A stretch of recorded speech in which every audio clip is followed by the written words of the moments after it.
ازيكم عاملين ايه؟ وصفتنا النهارده هتعجبكم جدا ومكوناته موجوده في كل بيت. لو عندك كوبايه دقيق وكوبايه سكر وحته زبده كده هنعمل احلى حلا كريمي في منتهى الجمال بالكراميل، ومكوناته بسيطه خالص. من كوبايه دقيق عملنا احلى حلا. تعالوا ندخل الفيديو ونشوف عملناها ازاي. هنا شغلنا البوتاجاز وجبت الطاسه بتاعتنا، بس اهم حاجه ان البوتاجاز يكون على درجه حراره متوسطه. وبعد كده نزلت ب120 جرام من الزبده، ونقلب في الزبدة كده لغاية ما تسيح. أهم حاجة ما تعليش البوتاجاز. بعد ما الزبدة ساحت هننزل بمقدار كوباية من الدقيق اللي هو الطحين، يعني بمقدار 200 جرام من الدقيق. حلا بسيط خالص وطعمه حلو جدا ومكوناته بسيطة خالص. يعني لو جيتي في أي وقت ولادك طلبوا منك حلا تقدري تعمليه في 3 دقايق، لأن حلا بسيط جدا ومفهوش تكلفة ومفهوش مكونات كتير، وكمان مفهوش وقت. هنقلب الدقيق مع الزبدة كده لمدة قد ايه؟ لمدة 5 دقايق. انا عاوزة الدقيق بتاعنا كله يتغلف بالايه؟ بالزبدة.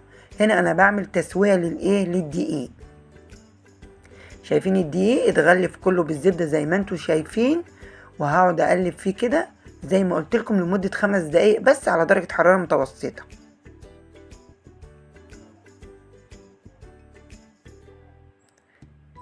بعد ما قلبته كويس هكون مجهزة جنبي 5 كوبايات من الحليب، يعني رتل من الحليب، وهزود الحليب شوية بشوية.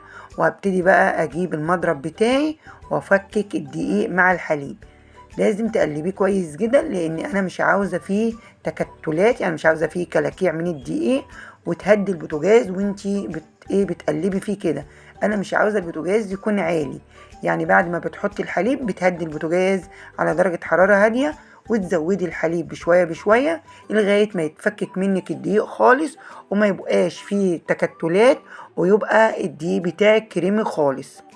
شايفين كريمي زي كده مفيهوش اي تكتلات ولا اي حاجة. هنحط له قد ايه بقى؟ هنحط له معلقة من الفانيليا السايلة، وهنحط له كمان بمقدار كوباية من السكر، والسكر حسب ما انتوا بتحبوا الحالة بتاعكم. هو هنا انا حاطة كوباية من السكر، ممكن تدوقيه وممكن تزودي السكر او ممكن تنقصيه حسب ما انت عايزة. يعني في الخطوة دي دوقي الحالة بتاعك، لو عاوز سكر تاني زوديه، بس هي كوباية سكر حلوة قوي عليها. بعد ما قلبت السكر كويس وداب خالص السكر في قلب في قلب الحلة بتاعنا، هننزل بقى بيه في صينية زي ما انتوا شايفين كده، ونسيبه على الرخامة لغاية ما نعمل الكراميل. انا مش بدخله التلاجة دلوقتي خالص، بسيبه على الرخامة، والجو بقى حلو دلوقتي، مش الجو يعني مش حر.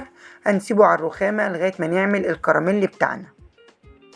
انا بقى هنا بسويها خالص كده زي ما انتوا شايفين. تعالوا بقى نعمل الكراميل، والكراميل بسيط خالص.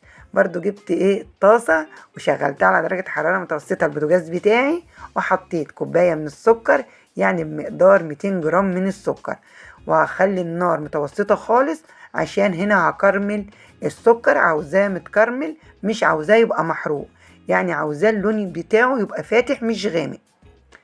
هو كمان الكراميل لما تعمليه في حاجة ستانلس يعني لونها فاتح، تعرفي الكراميل لونه عامل ازاي اكتر من لما يكون في معدن زي كده ويكون الارضية بتاعته سمرة زي كده. فانت احلى حاجة عشان تعملي الكراميل اعمليها في حاجة سلستين. هنا كرملت السكر زي ما انتوا شايفين.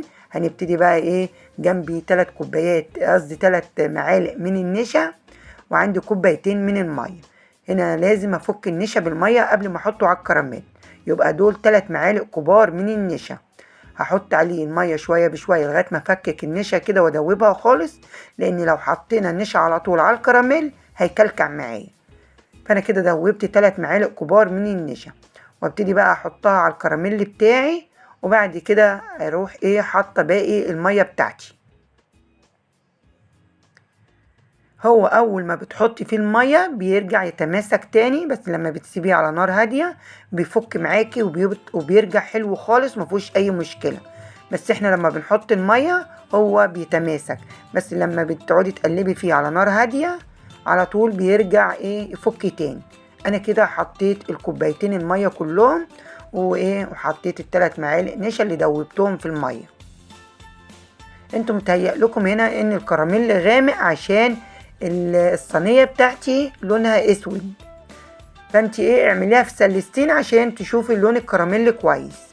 بس هي الكاميرا هنا اهي بانت كويس ان الكراميل لونه حلو جدا. هنسيبه بقى لغاية ما القوام بتاع الكراميل يتقل ويبقى قوامه كده زي ايه، زي المهلبية كده. في الخطوة دي بقى هنحط ايه مكعب زبدة بمقدار يعني معلقة كبيرة من الزبدة، وهندوب الزبدة في الكراميل لغاية ما القوام يتقل معانا، وبعد كده هشيله على طول من على البوتاجاز. هو ما بياخدش 4 دقايق. بعد ما القوام تقل زي المهلبية زي ما انتوا شايفين كده، بروح حطاه على الحلة بتاعي واروح مسوية الكراميل كويس كده بأي معلقة بتسويها، وبعد كده بتدخليه التلاجة لمدة ساعة عشان يكون حلى ساقع، حلى حلو جدا ويبقى متماسك معاكي. بس انا الصراحة ما دخلتوش التلاجة، هقطعه لكم على طول عشان ايه تشوفوا الحلى حلو جدا يا جماعة. جربوه بجد، يعني حلى بسيط خالص من كوباية دقيق وكوباية سكر وحتة زبدة، عملنا احلى حلى كريمي للناس اللي بتحب الملمس الكريمي. تحسي كده وانت بتاكليها الملمس بتاعه كريمي وحلو جدا، والكراميل كمان مديها طعم خطير جدا.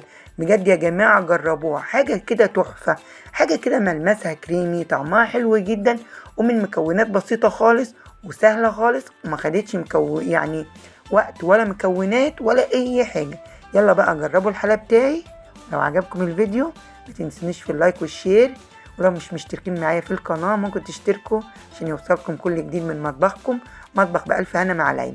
شايفين الجمال؟ حاجة كده اخر جمال، حاجة كده بجد بجد تحفة. انا لما ما بيكونش عندي حلا على طول بعمله.